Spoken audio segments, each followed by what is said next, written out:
Today's Planet Earth, Our Living Home will be presented in Urdu, with subtitles in Arabic, Aulacese or Vietnamese, Chinese, English, French, German, Indonesian, Japanese, Korean, Malay, Persian, Portuguese, Russian, Thai, Urdu, and Spanish.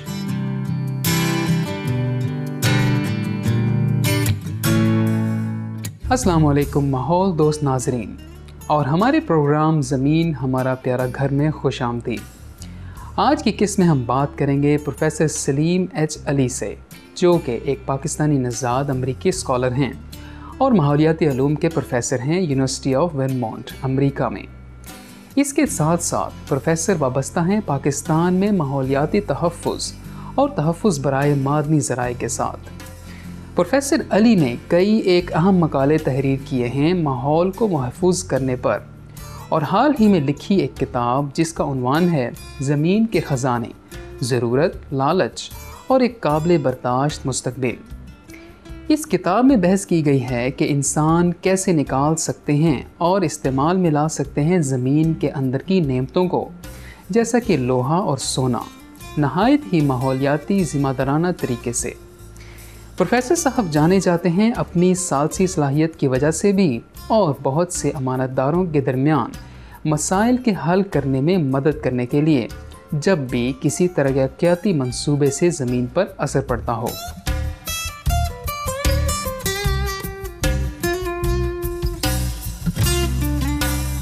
I also teach another class which is on environmental conflict resolution, and that's more of a seminar class where I use some of the techniques I developed in my research and practice in resolving disputes between corporations and communities on environmental issues. So for example, the development of a new mine in some community, so it could be the development of a new highway. Professor Ali America में पैदा हुए और इस वक्त पाकिस्तान चले गए जब इनकी उम्र 9 साल थी। वो कहते हैं उनकी तालीम और तरबियत ने उन्हें मशरिक़ और मगरिब के दरमियान तहज़ीबी फ़र्क को अच्छी तरह से समझने की सलाहियत फ़राहम की है, और नीज़ ये कि एक मुनफ़रद तनाज़ुर में माहौलियाती मसाइल को हल करने की तहक़ीक़ में मदद फ़राहम की। पाकिस्तान में रहते हुए उन्होंने कौमी माहौलियाती तहरीक में बहुत बड़ी तरक्की देखी है। During the 1980s, there was a lot of positive energy around understanding some of the environmental challenges in Pakistan. There was a rise of civil society around environmental issues. For example, the World Wildlife Fund had one of their largest operations in Asia in Pakistan in the 80s. IUCN, the World Conservation Union, had a huge field office in Pakistan, which also emerged in the 80s. It was a time when, you could really feel that need for environmental action. There was a drive to try and solve those problems. गोश्त की पैदावार और खपत का ये दायरा ज़िम्मेदार है बहुत बड़ी मिक़दार में इंसानों की पैदा करदा ग्रीन हाउस गैस के अखराज के लिए। माजी में हुकूमत पाकिस्तान ने गोश्त का नागा के दिन मुकर्रर किए, जिन्होंने माहौल के लिए गैर मामूली फ़ायदा पहुँचाया।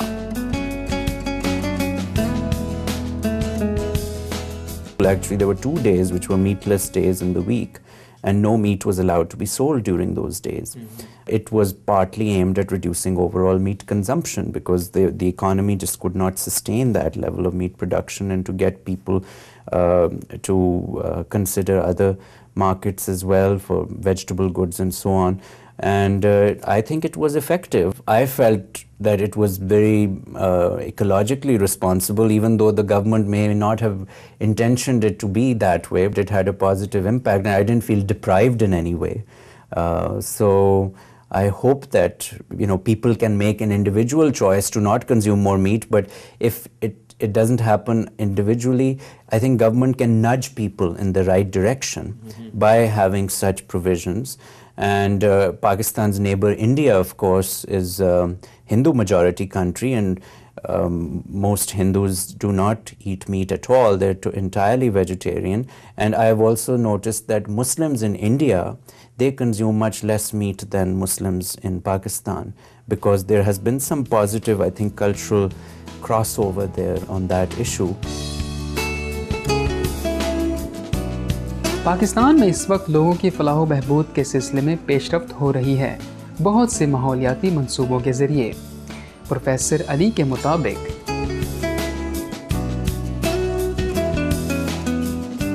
the government has been moderately successful at some levels. They've tried to, for example, improve their agricultural practices a little bit. We've had a time when there was tremendous wastage of water, for example, in Pakistan, where there were several canals made that were not very well designed, and it led to salinity and waterlogging, and it's a highly agricultural country. The government has increasingly realized some of those problems. They're trying to address those.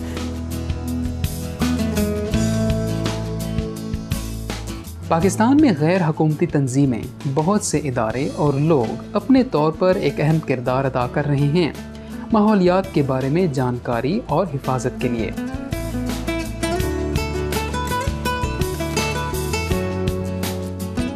We do have a very strong social network within the country. Part of it has come out of necessity because we weren't getting many tourists, we weren't getting much foreign investment, and so people had to become self-reliant. So that did lead to these institutions evolving, and in some ways people have become very inventive. They've found ways, even environmentally, to lower their ecological footprint out of necessity. So, for example, Pakistan has one of the highest prevalence of compressed natural gas being used in cars.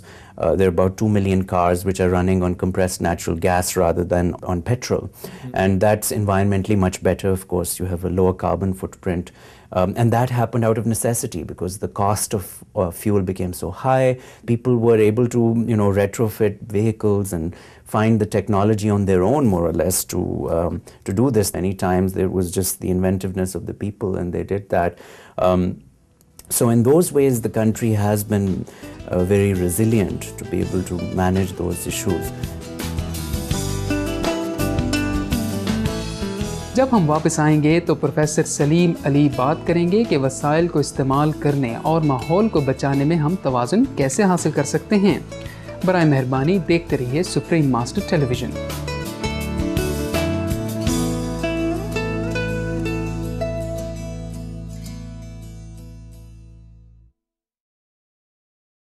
This is Saleem Ali from the University of Vermont, and you're watching Supreme Master Television. Programme ज़मीन हमारा मोहब्बत भरा घर में खुश आमदीद, जहाँ हमारे मेहमान हैं पाकिस्तानी स्कॉलर प्रोफेसर सलीम अली जो अमेरिका में रहते हैं। वो ज़मीन के मादनी वसाइल को महफूज करने के उलूम में माहिर हैं।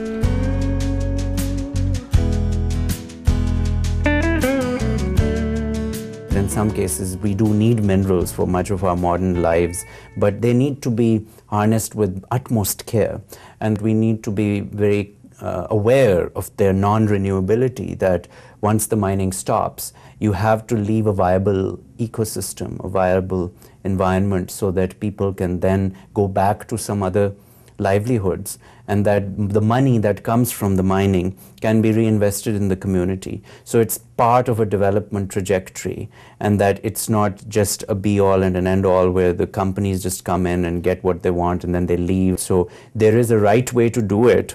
So we're hopeful that there can be some best practices which evolve around how companies operate in communities. There are some examples which are emerging. For example, I was in Australia last year, and I visited one of the world's largest diamond mines, the Argyle diamond mine, which is in Western Australia. And the mine was developed after a very protracted negotiation between the indigenous people, the Aboriginal communities in that area, and the mining company. And the agreement involved some respect of sacred sites of the Aboriginal communities, the ability of those communities to visit those sites, to have access, to also have some arrangements for revenue sharing in various ways. And so that's been a positive development. The agreement was one of the earliest, so it still needs to be refined, I think. But I think they're on the right track.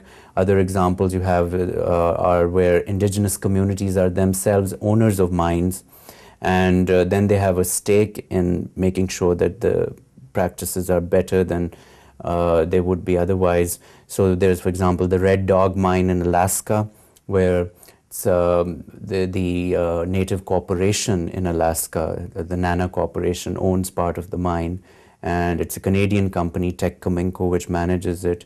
And there are environmental challenges with that, but the community has a direct vigilance in terms of them living there. They're partly the owners of the mine, to be able to make sure that things are addressed. So that kind of arrangement can provide some safety nets for mining operations. It's very important to have good restoration plans. Once the mining stops, you have to be able to restore the landscape. That should be a cost of doing business. It's really something that the company has to be held accountable for.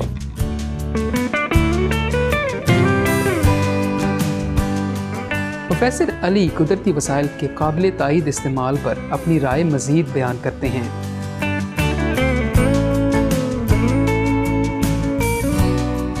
In modern societies, we have to grapple with three competing goals. On the one hand, you have ecological conservation as an important goal, but the life support systems that sustain the planet in many ways are the fundamental base from which we have to operate. But then there are two other competing goals too. One is of poverty alleviation and inequality. We have to grapple with that challenge. And the third is the quest for democratic pluralism and individual choice at some level, that you need to be able to allow people to have some measure of choice.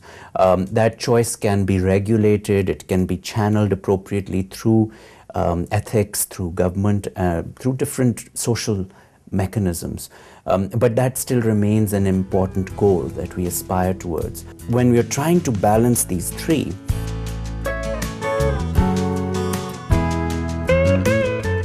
अपनी हालिया किताब में, जिसका उन्वान ज़मीन के ख़ज़ाने, ज़रूरत, लालच और काबिल ताईद मुस्तक़बिल है, प्रोफेसर अली मादनी वसाइल के इस्तेमाल और माहौल की हालत के बारे में और इन तरीक़ों के बारे में बात करते हैं जिनको इस्तेमाल करके हम ज़्यादा मौसर और ज़्यादा माहौल दोस्त निज़ाम बना सकते हैं।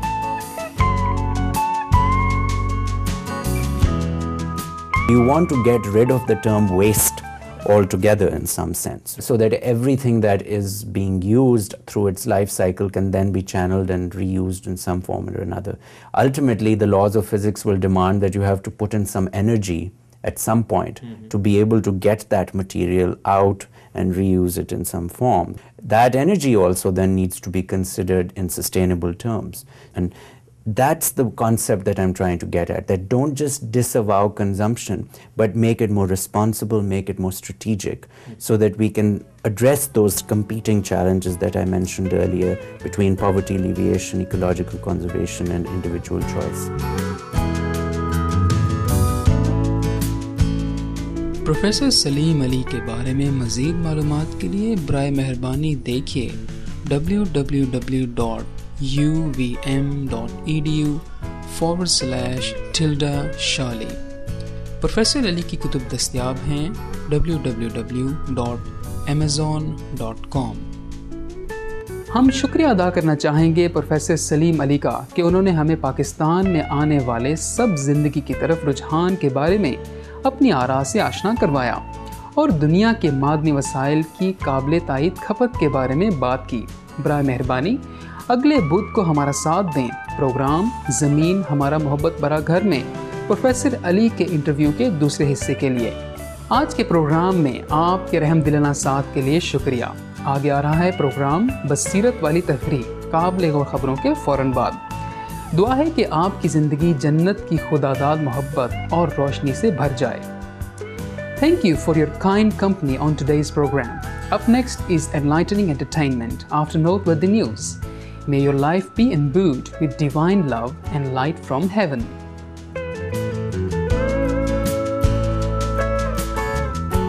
For more details, please visit www.suprememastertv.com/PE